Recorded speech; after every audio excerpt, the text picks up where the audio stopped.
and gentlemen, the story you are about to hear is true. Only the names have been changed to protect the innocent. NBC brings you Dragnet.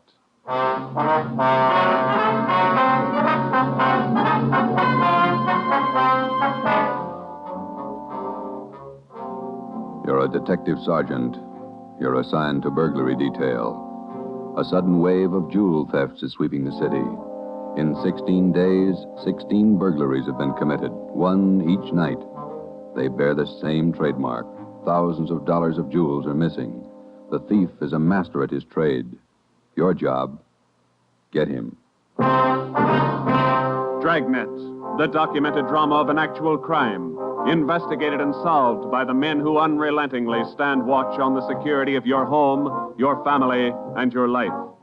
For the next 30 minutes, in cooperation with the Los Angeles Police Department, you will travel step by step on the side of the law through an actual case transcribed from official police files. From beginning to end, from crime to punishment, Dragnet is the story of your police force in action.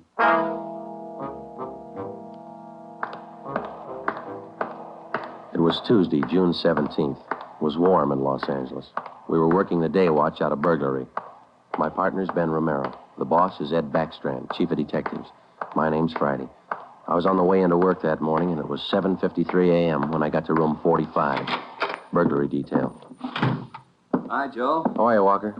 Gonna be a scorcher out today. Yeah, just like yesterday. Ben in yet? I think he's over in communications picking up the mail. Oh, thanks. You guys been busy? Yeah, kind of. Jewel thefts. Anything big? No big hauls, but he's consistent. 16 nights in a row. Same guy? Think so. Same M.O. Yeah, everybody's got troubles. Gotta check some records. See you later, Joe. Okay, Willie. Burglary Friday. Yeah. Okay, Mike, soon as Ben gets back. He's picking up the mail. Right, bye. Hi, Joe. Hi, Ben. Hannon just called. Chief wants to see us. Take a look at these first. What do you got, overnight reports? Yeah, these two. Yeah. Two of them. 3 diamond rings, 1 sapphire, 1 necklace, jade. Big haul. Look at the other one. Lady's watch, diamond band, emerald bracelet, tourmaline brooch. What's tourmaline, Ben? I don't know. Must be valuable. It's gone.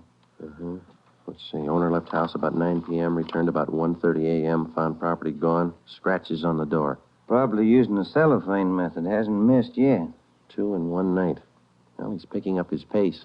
Must have a bag full of loot somewhere, whoever it is.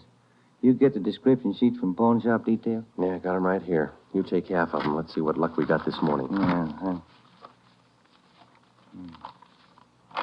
Nothing so far. Me neither. Let's see. I'll get it, Joe. Burglar Romero. Hi, Ben.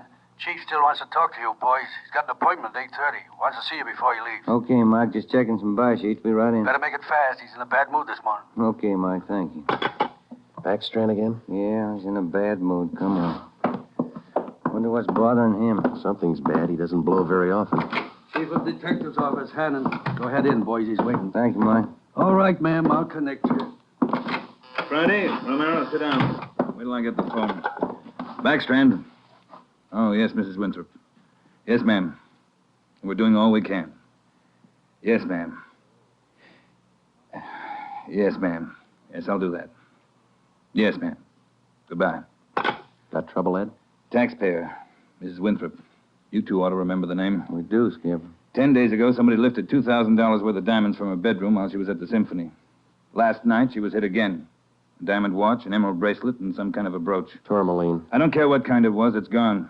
What's the pitch? We just read a report a couple of minutes ago, Skipper. Could be a tie-in with those other 16 jobs. 16 jobs in 16 days. You haven't got a lead on the thief yet? Nothing shows up. No prints, nothing. What about the pawn shops? Nobody's tried to soak any hot stuff as far as we know. We double-checked the detail. We got every hock shop in town on the alert. Whoever it is, they've got to try to pawn the stuff sometime. Unless they're going to give diamond rings for Christmas presents. They haven't tried the pawn shops yet, Skipper. We're sure of that. Look, 16 burglaries in 16 days. Jewels and watches. Good ones. Well, it's got to stop. It's got to stop soon, you understand? We'll stay right on top of it, Ed. We're doing all we can. For 2 weeks, I've had half a dozen women calling me every day. Society women. Some of them figure they should get extra treatment. They're only DR numbers to us, Skipper. They all get the same attention. I'll try and explain that to some of them. They think you're in on the racket. Maybe you boys would like to take these calls some morning. No thanks, Ed. All right, then, let's get some action. Keep the pawn shop operators on their toes and get after every known fence in town. That's all. I've got an appointment. All right, Ed. Check you later. Holding a call for you, Ben. Oh, thank you. Hello. Oh, hi, Max. What? Well, hold it. Be right down. First break, Joe. What do you got? Necklace and a watch. Both of them on the stolen property list. Where? Henry's pawn shop. 5th and Main. 6 minutes later, at 8:25 a.m., Ben and I drove up in front of Henry's Square Deal Pawn Shop. Quick cash, no red tape, watches bought and sold.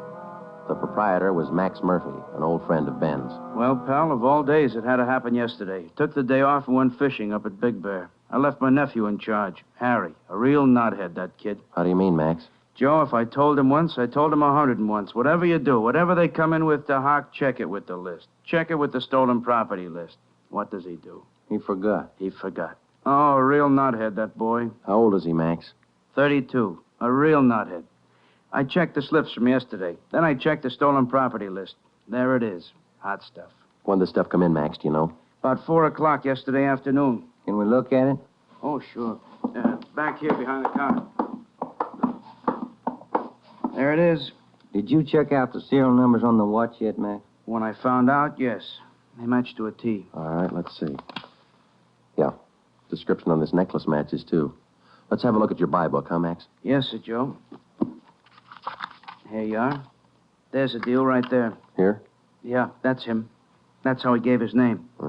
Walter Tracy, 132 and a half Blackstone Court, Los Angeles. Let me check the book for the description, Max. Oh, sure. Yeah, here. Mm-hmm. Okay, Max, thanks. We'll be checking with you later. Sure, Joe. Anytime. Sorry. All right, Max. See you later. You fellas take it easy. Right.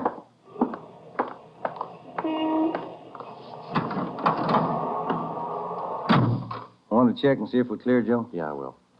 80K to Control 1. 80K to Control 1. Are we clear? Control 1 to 80K. Stand by. Good lead, Joe. Got a description in here. Yeah, it's too bad Max's nephew had to slip up. Control 1 to 80K. Call your office immediately. Call your office immediately. KMA 367. Wonder what that's about. I don't know. I'll call in. You got some change? I'll use Max's phone.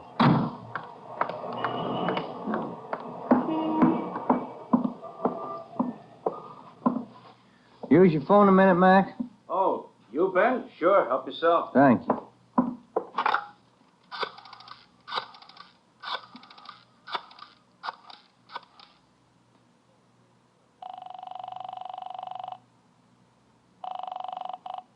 City Hall.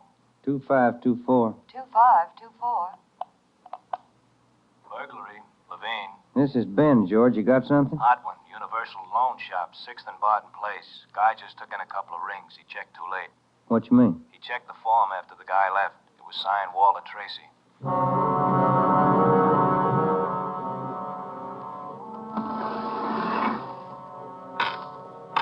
There they are, Sergeant. Both rings. Fine quality diamonds. Don't you usually check your stolen goods list before you take in stuff like this? Usually, yes. Last night, no. I don't know what I was thinking about. Can we have a look at your buy book? Right here. There it is. Walter Tracy. 699 Olive Street. 145 pounds, 5'9", dark hair, build, thin. We'll have to slap a hold on these rings. I know. I should have thought. Can you think of anything else that might help us to identify the man? Well, no. Had a light suit on. Nice cut. Very well dressed. Thank you. That's all for now. Here's a card. If the guy happens to drop back, give us a call, will you? Sure will, Sergeant. Say, Yeah? I've got some nice watch bands. Yours look gold. Can I interest you? No, thanks. Some other time. Come on, Ben.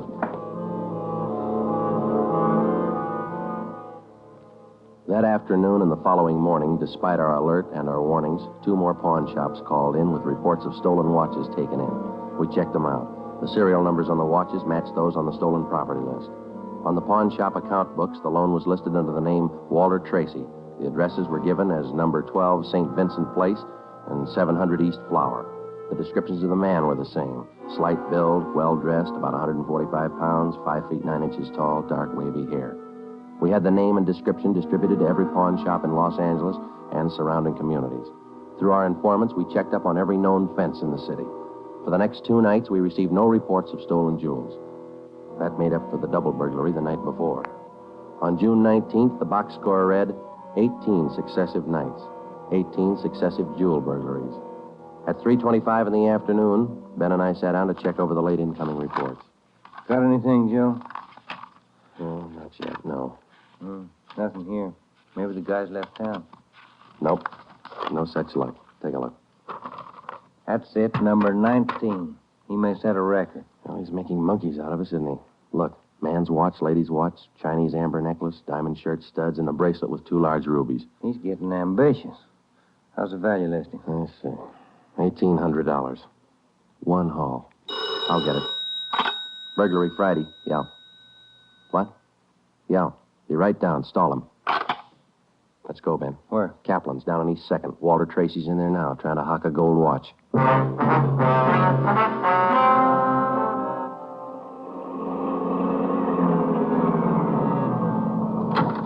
Ben, cover the door. I'll go and look like I'm shopping around. Right, but watch your step. We don't know this guy. Yeah, stay close to the door, huh? I'm sorry, that's the best we can do on the watch. Look, Mac, this is gold. 21 jewels. Well, that's the best I can do. Drop dead. What's the best I can do? Don't get sore. Yeah, sure. See you later. That's him, Sergeant. Walter Tracy. I stalled him as long as I could. All right, I'll check back with you later. Did you spot the guy that just came out? Yeah, I went up straight. Let's follow him. Hustle it. You spot him, Ben? Straight ahead, about 15 yards. He's crossing the street. Yeah, let's get up a little closer. We'll lose him sure if the light changes. Come on, run for it. Watch the traffic light. That was close.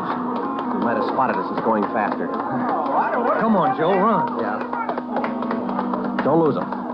This crowd's not helping. Hey, wait a minute. I bet you're a cop. You're chasing somebody. All right, let go of my arm, mister. Let go. Well, you don't have to get tough. Lousy cops think they own the street. I'm going to write the mayor's office. Come on, Joe. He's running for it. Yeah, I see him. Watch the signal up ahead. Hurry, Joe. Almost up to him. Into the parking lot. Hey, you! Stop! Look out, Joe. A gun. Yeah, I see him. Get away. All right, smart guy. It's a nice job. Yeah. He's too fast for an honest man. Let's take him in. When we got back to headquarters, Walter Tracy was under technical arrest. We took him directly to the interrogation room. We searched him thoroughly. We had him take everything out of his pockets and put it on the table. Then we had him take all the money he had in his wallet, count it out, and hold it in his hand. What is all this routine? That's all the money you have on you? $47.17, right? Yeah. Okay, keep it in your hand. Ben, shake him down. All right, Tracy. Take off your coat, shirt, tie, and your shoes and socks. What kind of a pitch is this? I'm no hood. Take them off. Two-bit cops. You're not pinning anything on me. I don't care what you do. Sleeves, pockets, lining. Nothing in the coat, Joe. Get his shirt. Take it light with the threads, huh? Costs money. How about the trousers, Ben? Let's see. Cuffs, pockets. No. Let me get the belt. Zipper on the inside of the belt? No, it's clean. Shoes are okay. All right, Tracy, let's see the soles of your feet. I hope you don't mind. They're dirty. Why don't you take a shower? Let's see.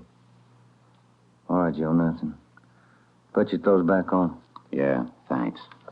All right, you. What's your name? Huh? I said, what's your name? You telling jokes? Walter Tracy, you know that. Your real name. How old are you, Tracy? 27. Where do you live? No place. Just got in town a couple of days ago. Where are you from? Salina, Kansas. Where you been sleeping the last 2 nights? The park, Pershing Square. Clothes don't show it. Pretty natty. I had 'em pressed. Where?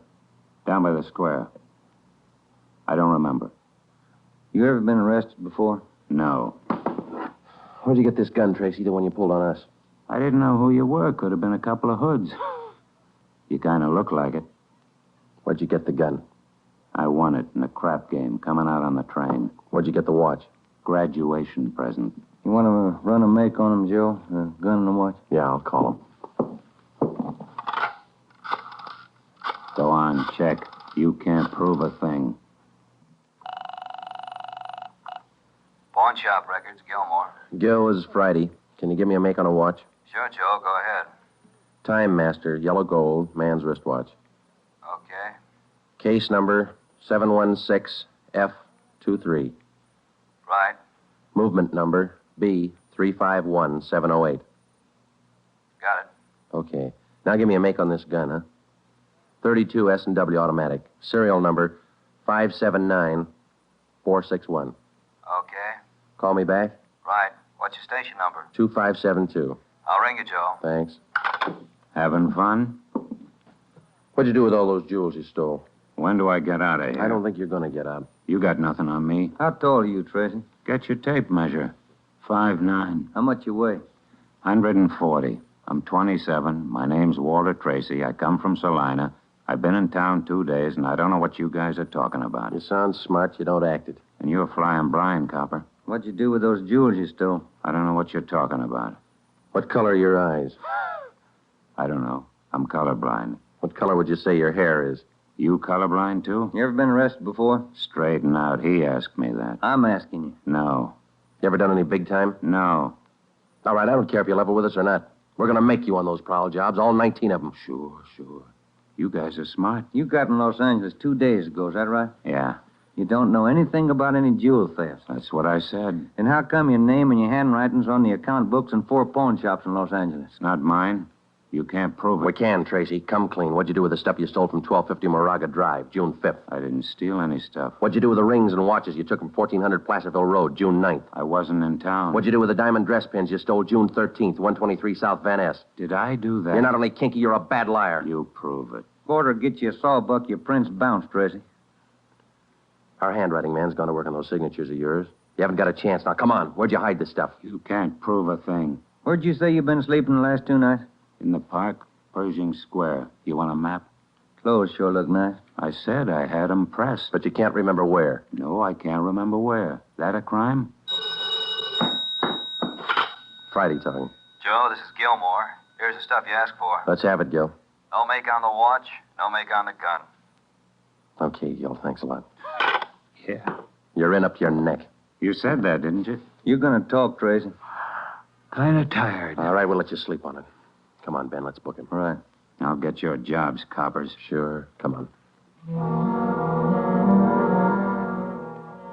We took Walter Tracy to the county jail and had him booked on suspicion of burglary. He was still sullen. We knew we had the guilty man. Now we had to prove it. As it often happens, the victims never see the burglar. They only know he's been there. They can't identify him, but they can identify their property. Our job was to find the property. When we did, we'd have Walter Tracy.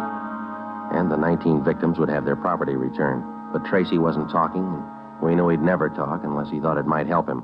We took the problem to Ed Backstrand. Smart punk, Skipper, but he's done time before. How do you know? Tried him out last night when we brought him in. He talks like it and he acts like it. But he won't cop out. Are you sure? He won't talk in 100 years. He knows he's got us in a spot. Well, one thing's sure. We're not going to send him up without finding the loot first. He's planted the stuff somewhere in this city. We've got to find it. Ben and I have got an idea, Ed. It's not going to be easy, but it might work. What is it?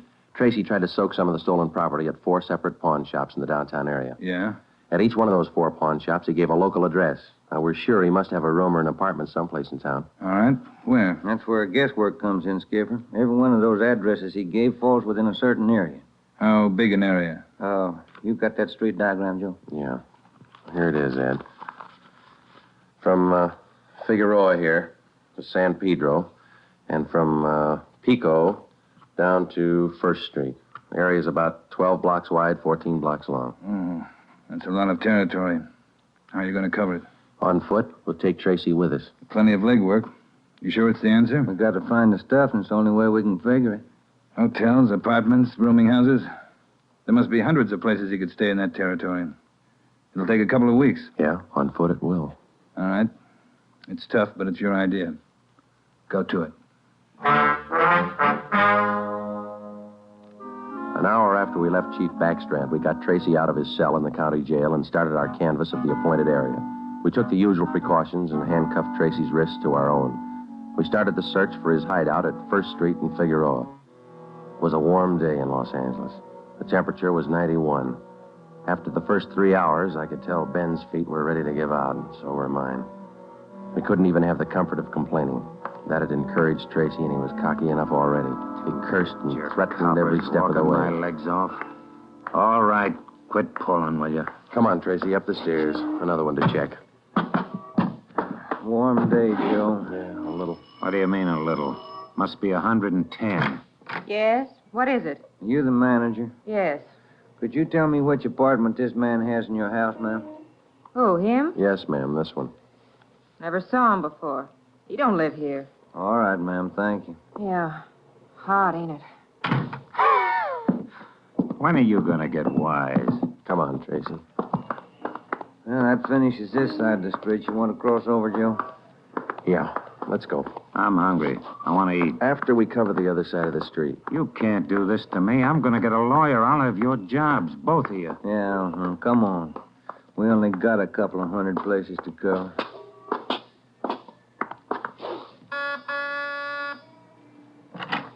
Hi, gents. What can I do for you? You the manager? I run the place, yeah. Which room does this man have in your place? Him? You made a mistake. He doesn't live here. All right, thanks. My feet are killing me. Wait till I get a lawyer. I'll burn both of you dumb cops. What do you think you're doing anyway? Making a guy work? All that day and the day after that and the day after that, Ben and I, with Tracy handcuffed to our wrists, canvassed the designated areas, from hotel to hotel, from rooming house to rooming house, and the apartments, too. Every day our feet ached a little more, our pace slowed down, Tracy got more irritable, and the weather got hotter. The second day it reached a high of 92, the third day 94, the fourth day 94. Police regulations say plainclothes officers must wear a coat and necktie on the street at all times. We wore our coats and neckties. The search continued into the fifth day. Our pace got even slower. Ben and I started to lose heart. After a while, we forgot our object was to recover the stolen jewels. All we wanted was to find Tracy's hideout. We knew we were right. We knew Tracy was our man. It was a point of pride. Whether your feet hurt or not, you don't give in to a thief. Yes? What do you want? You the landlady here. I am. Which apartment does this man have in the building? Well, none of them. He's not one of my tenants. Thank you, ma'am. Come on, Tracy. By the sixth day, all three of us had special pads in our shoes. Our feet ached worse than ever. Tracy let us know about his every 3 minutes. By late afternoon of the sixth day, we'd covered more than half of the designated area. The temperature was 95. You guys going to go on forever? I'm sweating like a horse. I'm getting tired of your moaning. That looks like the manager behind the desk. Yes, sir? You the manager? Yes, sir. What can I do for you? Can you tell us which room this man has in the hotel? Him? He doesn't live here. Hey, you fellas look awfully warm. Like to cool off in the lobby? We're air-conditioned. No, thanks. I'm hungry. When do we eat? You're always hungry. You got the biggest mouth on a cop I ever saw. Oh, All yeah. right. Yeah. I'm hungry. I want to eat. Now. Wait till I give this story to the papers. Mistreating innocent guys. They'll break you. All right. Come on, up the stairs. I'm going to get a lawyer tonight. I'll show you. Yes? Why, Mr. Baker, where have you been? We questioned the landlady, a Miss Elizabeth Hunter. She told us that Baker, alias Tracy, had rented an apartment from her about 2 months before. That's all the information she could give us. Tracy clammed up. He would admit nothing. We asked Miss Hunter to accompany us as a witness. We took the elevator up to Tracy's apartment on the 6th floor. Miss Hunter, Tracy, Ben, and I. Down this way. Here. Do you want me to open it? Please, Miss Hunter. What? There's a girl. Walter? What is it, Walter? I told you to get out of town if I didn't come back. I didn't want to leave. I didn't want to leave without you. I thought you slept in the park. Take a jump. Where's the stuff hidden? All right, Ben, handcuff him to a chair. The girl behind him. We'll find the stuff ourselves. All right, Tracy. All right, you're next. I haven't done anything neither, so you can't prove it. Billy, shut up. That's better. No talking between you two. If there is, we'll separate you. All right, Ben, you take the living room here. I'll try the kitchen. And get a window open. It's hot in here. All right. Sergeant, you will be careful of the furniture. Yes, ma'am. I had no idea. You, Mr. Baker, of all people. Don't talk to him, please, ma'am. Oh, yes. Tin cop. Why don't you spell? Ben, look, it's only the beginning. He's got the stuff scattered 7 ways for Sunday. We're going to need help. In the milk bottle? Yeah, 2 rings, 3 loose diamonds, and this bottle of mayonnaise. We found some kind of a brooch in it. A couple of watches taped to the underside of the kitchen sink. All right, you. Convinced? Okay, Ben, call Backstrand. There was a definite possibility that Walter Baker, alias Tracy, had stored some of his stolen loot outside his apartment. We stood little chance of ever recovering it unless we got him to break. Ben called Chief Backstrand, and in 10 minutes he arrived at the apartment with another man from burglary detail, George Levine. Together we went over the 4-room apartment foot by foot. We found jewelry, watches, loose stones in every conceivable place. In cartons of cottage cheese, in jars of cold cream, in the garbage can, everywhere. Who's your girlfriend? All right, I'll ask her. What's your name? I said, what is your name? Billy. Billy Crawford. He didn't do anything. He didn't. All right, Billy. Maybe you can tell us. Where's the rest of the stuff he stole? He didn't steal. He didn't steal anything. Billy, shut up. Keep quiet, you. Ed, wait a minute. What? Just a minute. I want to look over here. Papers. Taped to the underside of that top drawer. What is it, Friday? No, you can't. You can't. Look at these. All right, you found them. I'll talk. No, Walter, don't. Parole papers. He's an ex-con. Yeah, I'll cop out. Don't do it, Walter. Billy, shut up. Dumb dame. The rest of the stuff, where is it? On the roof. Inside the ventilator, the one near the front, you'll find a couple of paper bags. That's it. Levine? Got it, Chief. I'll check it. Your papers say you did time in Oregon. What for? Fell for robbery, did 5, I owe him 7. What about the girl? Walter, I'm going with you. Her? I don't know. You figure it. All right, Friday. Romero, take the girl to Lincoln Heights and book her. We'll take him. Right, Ed. Come on, Ben. No, Walter, I want to go with you. I'm sorry, ma'am. This way out. All right, easy, lady. No, wait a minute. Just a minute. Walter. You're a dumb dame, Billy. So long. Walter. All right, come on, let's go. What's the matter? You feel all right? He lied. He said he loved me. He lied to me. Don't feel hurt, lady. He lied to everybody.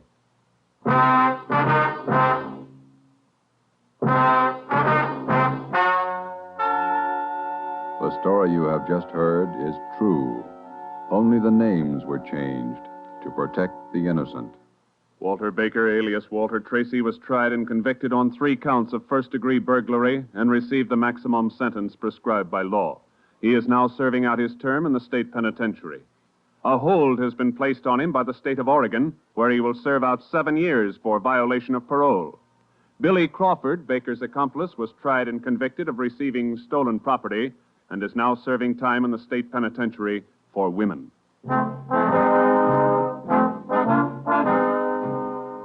You have just heard the 11th in a new series of authentic cases transcribed from official police files.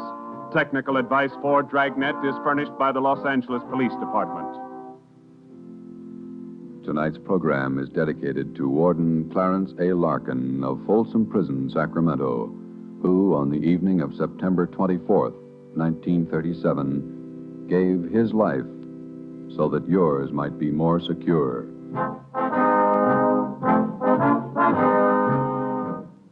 Dragnet came to you from Los Angeles. This is NBC, the national broadcasting company.